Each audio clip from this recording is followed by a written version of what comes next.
एक लग्नगाठ भाग 3. थोडा वेळ सासरे आणि सासूंशी बोलून सायली तिच्या खोलीत आली. आदित्य तोंड फुगून बसला होता. सायलीला चांगलंच माहीत होतं की आदित्य तिला तिच्या दिवसाबद्दल काहीच विचारणार नाही, म्हणून ती गुपचूप कपडे बदलायला गेली. रात्री जेवणाच्या टेबलावर सायली सगळ्यांना जेवण देत होती. जेवताना सावित्रीने एक कटाक्ष आदित्यकडे टाकला.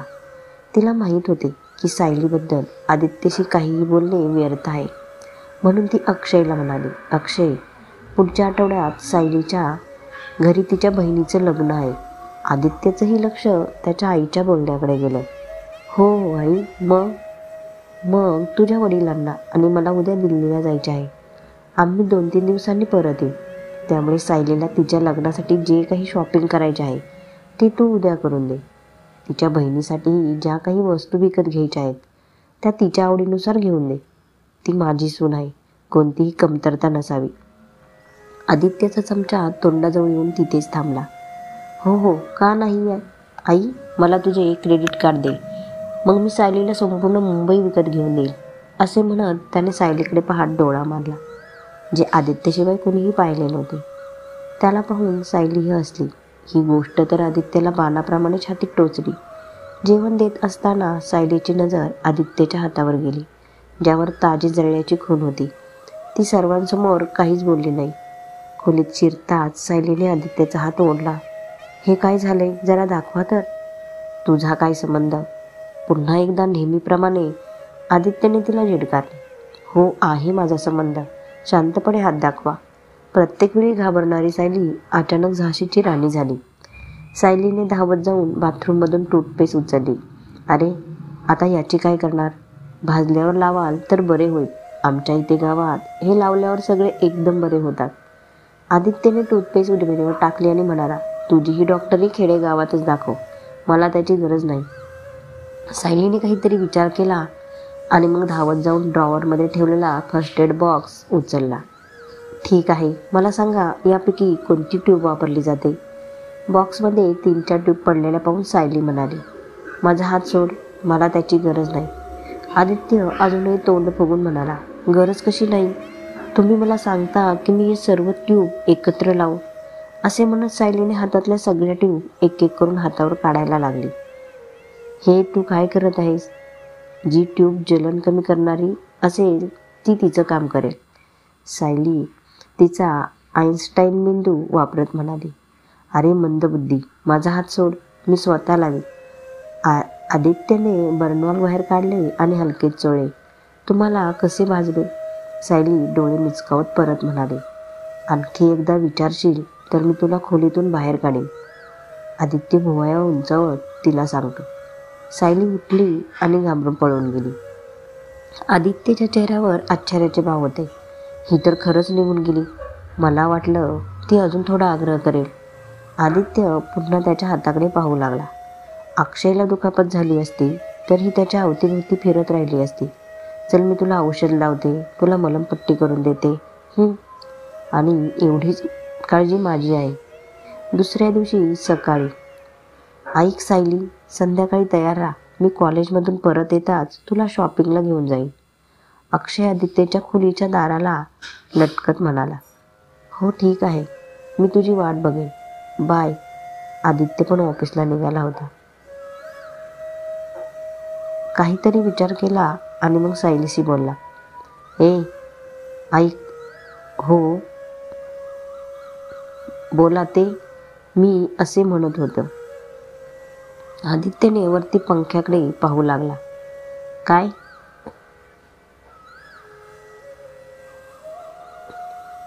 ते मी. मग तो खोलीवर पाहू लागला. काय?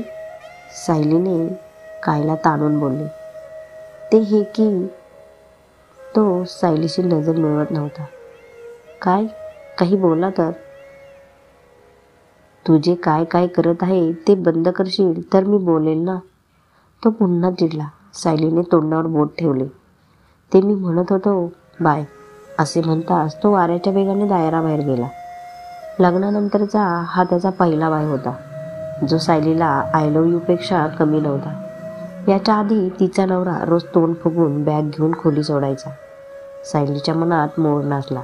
तिचे प्रत्येक अंग हसत होते.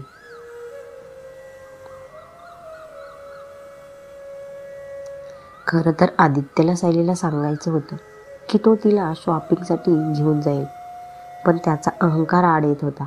सायली हे सर्व त्याच्या मम्मी पप्पांसोबत शेअर करेल. मी त्यांची निवड मान्य केली आहे असे त्यांना वाटेल असे त्याला वाटत होते. नाही, कधीच नाही. मी मम्मी पप्पांना हा गेम कधीच जिंकू देणार नाही. गाडीत बसताच आदित्यचे तेवर बदलले.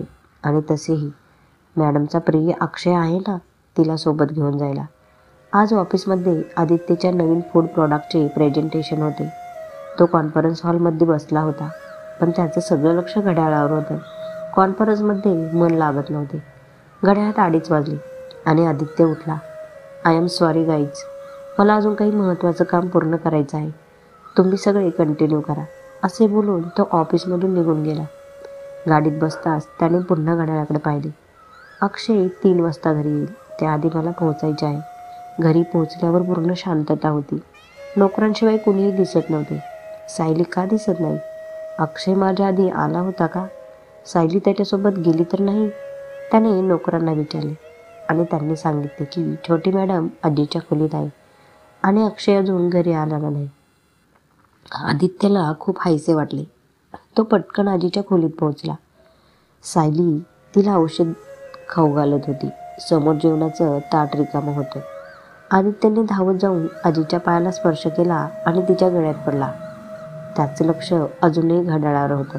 तो सायलीला म्हणाला, ए ऐक, लवकर तयार होऊन ए, जास्त वेळ नाही माझ्याकडे. माहीत नाही का, पण सायली जवळ येतात त्याचा खडूस मोड ॲक्टिव्ह होत होता. तयार का? मला कुठे जायचे आहे? लग्नाची खरेदी नाही करायची? ते तर अक्षय येईल मगच जाईल ना. सायलीच्या तोंडून पुन्हा अक्षय ऐकताच आदित्यला खूप राग आला. उठ शांतपणे आणि कपडे बदलून ये.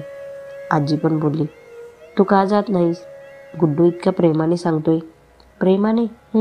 सायली शांतपणे उठली आणि कपडे बदलायला तिच्या खोलीत गेली. खोलीत शिरताच तिने दरवाजा बंद केला. अरे, मला या निर्दयी खडूस माणसासोबत जावे लागेल. मग मला पूर्ण रस्ता तोंड बंद करून बसावे लागेल आणि चांगल्या वस्तू पण घेणे शक्य होणार नाही. अक्षयला बोलू शकते की मला हे नको आहे. यांच्यासमोर तर तोंड उघडणार नाही. आता काय करू मी? अरे देवा, प्लीज अक्षयला घरी पाठव ना. कशी तरी अनिच्छेने ती कपडे बदलून बाहेर आली. बाहेर येता तिच्या आनंदाला सीमा नव्हती. अक्षय कॉलेजमधून आला होता. अरे सायली, तू आधीच तयार झाली आहेस? Good girl. जरा थांब, मला पोटपूजा करू दे. मला खूप भूक लागली आहे. मग आपण दोघे शॉपिंगला जाऊ. सायली खुश झाली. वा, देवाने शेवटी माझे ऐकले.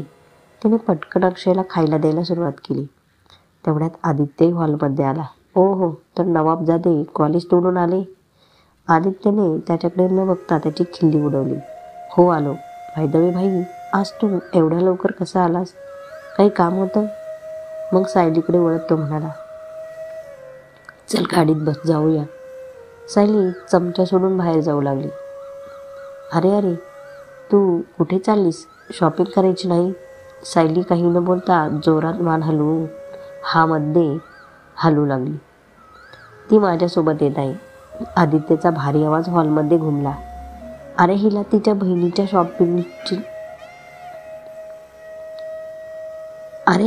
बहिणीच्या लग्नाची शॉपिंग करायची आहे, म्हणूनच मी लवकर आलो. काही हरकत नाही, तू जेवण करून आराम कर. तसेही तू कॉलेजमध्ये खूप मेहनत करतोस. मी तिला शॉपिंगला नेईन. मला तिकडेच जायचं आहे. भाई, माझ्या प्रिय भावा, तुझे काम जास्त महत्त्वाचे असेल. तू हिला घेऊन कुठे हिंडणार? तुला तिची काळजी करण्याची गरज नाही. मी तिला सर्व शॉपिंग करून देईन. असं कसं तू करून देशील? आईने माझ्यावर जबाबदारी दिली होती. काल तू पण होतास, तेव्हा का नाही सांगितलंस?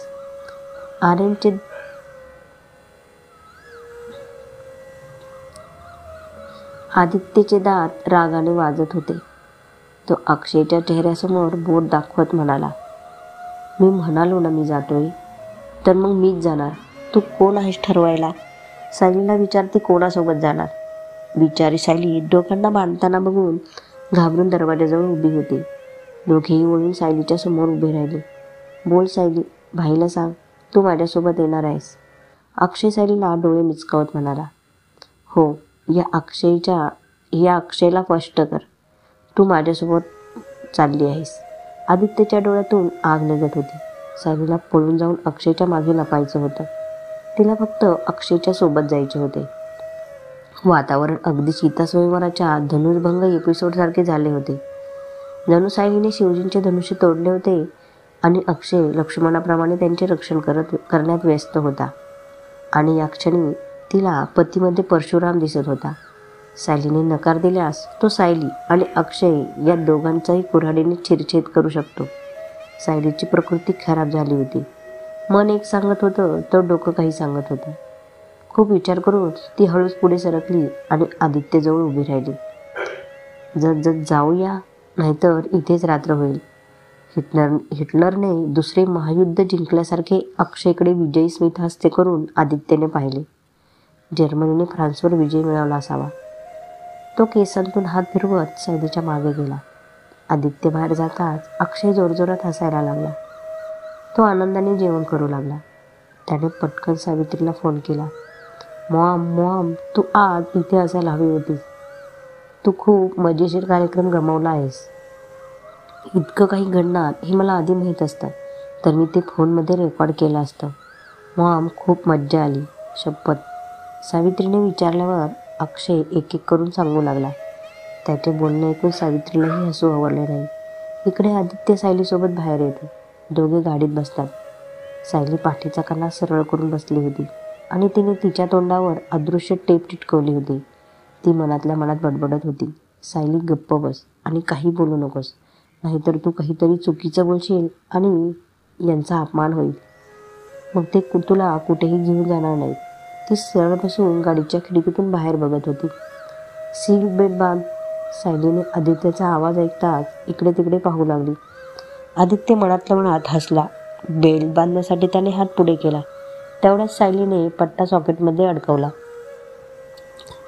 सायली बघायच्या आधीच आदित्यने त्याचा हात पुढे केलेला मागे घेतला. तुला सीट बेल्ट कसा बांधायचा हे माहीत आहे का? आदित्य भुवया उंचावत म्हणाला. हो, कालच मला अक्षयने शिकवलं. कोणास ठाऊक गेल्या काही दिवसांत सायलीच्या तोंडून अक्षयचे नाव ऐकून आदित्यच्या अंगाला आग लागत होती. बाय द वे, तुला काय हवंय? म्हणजे लग्नाला काय घालणार? सायलीच्या ओठांवर अजूनही अदृश्य टेप होती. जे तुम्ही म्हणाल. काय चांगले दिसेल मला? तिला लेहंगा घालायचा होता, पण ती काय बोलू शकते? आदित्यने सायलीवर वरपासून खालपर्यंत कटाक्ष टाकला. मग गाडी लेहंग्याच्या एका मोठ्या शोरूमकडे वळली. शोरूमचा मालक आदित्यला चांगला ओळखत होता. सायलीच्या लग्नाचा लेहंगाही येथूनच खरेदी केला होता. त्याने निवडक लेहंगे त्याच्या शोरूमचे सायलीच्या समोर ठेवण्यास सुरुवात केली. सायलीचे डोळे विस्पारले होते. एकावर एक भारी भरकम लेहंगे आणि तशाच किमती. शोरूमचा मालक मोठा ग्राहक समजून 1.5 लाख रुपयांपेक्षा कमी काही दाखवत नव्हता. सायली अनिच्छेने लेहंगे उलटपालट करत होती आणि चोर नजरेने ती आदित्यकडे बघत होती, जणू तिला काही बोलायचे होते. काय झालं? काही आवडलं नाही का? अजून काढू का? नाही, माझा ऐका. घाबरत सायली आदित्यच्या कानाजवळ येऊन बोलली. एवढा जड लेहंगा मला नको. माझं लग्न थोडी आहे. गावात लग्न आहे. तिथं कोणीही इतके महागडे लेहंगे घालणार नाही. उगाच पैसे वाया घालून काय उपयोग? त्यांना सांगा जरा कमी किमतीचा दाखवा. लग्न आहे, 4 कामं धावपळीची करावी लागतात. हा लेहंगा घालून मला नीट चालताही येणार नाही. पहिल्यांदाच सायलीचे बोलणे आदित्यला समजूतदारीचे वाटले होते. त्यांनी कमी किमतीतले लेहंगे दाखवले. सायलीने त्यापैकी बरेच ट्राय केले आणि शेवटी तिला आणि आदित्यला लेमन ग्रीन कलरचा सिक्विन एम्ब्रॉयडरी केलेला लेहंगा आवडला. त्यानंतर तिने नीतासाठी शगुनची एक महागडी सुंदर चमकणारी साडी खरेदी केली आणि सायलीने अनेकदा नकार देऊनही आदित्यने तिला अनेक साड्या खरेदी करून दिल्या. आणि आता दागिन्यांची पाळी होती. ती काही बोलली नाही तरी आज आदित्यच्या वागण्यात खूप बदल झाला होता. त्याला पाहून तिला खूप आनंद झाला. खरं तर 24 तास झाले होते. आदित्य तिच्यावर रागवला नव्हता. दोघेही दागिन्यांसाठी तनिष्कला पोचले. त्यांना सांग तुला काय बघायचं आहे. आदित्य सायलीला बोलला. पुन्हा सायली आदित्यच्या जवळ आली आणि त्याच्या कानात कुजबुजली.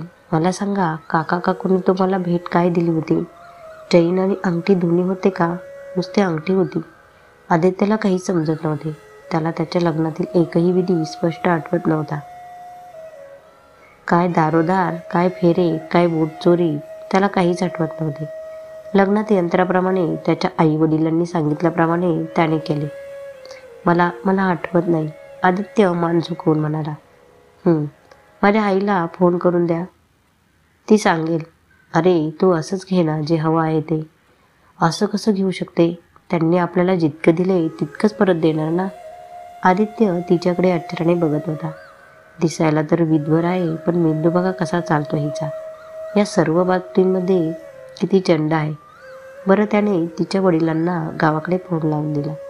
बराच वेळ बोलून झाल्यावर सायलीने आदित्यला फोन देऊन म्हणाली, आई म्हणाली की त्यांनी तुम्हाला 2 तोळे वजनाची चैन आणि अंगठी दिली. बाबानंतर हिशोब करतील आणि मी विचार करत होते की मी 1 जोडी झुमक्यांनी पायपूजा करेल. काकूंनी मला 2 जोडे बिछवे आणि 1 जोड पायल दिली होती, म्हणून मला ते देखील परत करावे लागतील. तिचे सगळे बोलणे आदित्यच्या डोक्यावरून जात होते. त्याला काही समजत नव्हते. प्रथमच त्याला सायलीसमोर अशिक्षित अडाणी वाटत होते, पण तो गंभीर झाला आणि होकार दिला. मग अटेंडंटला सांगितले की मॅडमला जे पाहिजे ते दाखवा. सध्या सायलीचा आनंद ओसंडून वाहत होता आणि आदित्य मनात विचार करत होता, या मूर्ख अक्षयने आईबाबांना सर्व काही सांगू नये. त्यांनी मला याबद्दल विचारले तर मी काय सांगू? नाही, मी त्यांची निवड स्वीकारू शकत नाही. मी त्यांना अजिबात खुशी देणार नाही. त्याला विचारात बुडालेले पाहून सायलीने निरागसपणे विचारले, काय झाले? काळजी करू नका, मी तुम्हाला सांगितले ना की बाबा सगळा हिशोब करतील. इच्छा नसताना तो तिला पाहून हसू लागला. कथा आवडली असल्यास लाईक, शेअर, सबस्क्राईब करा. धन्यवाद.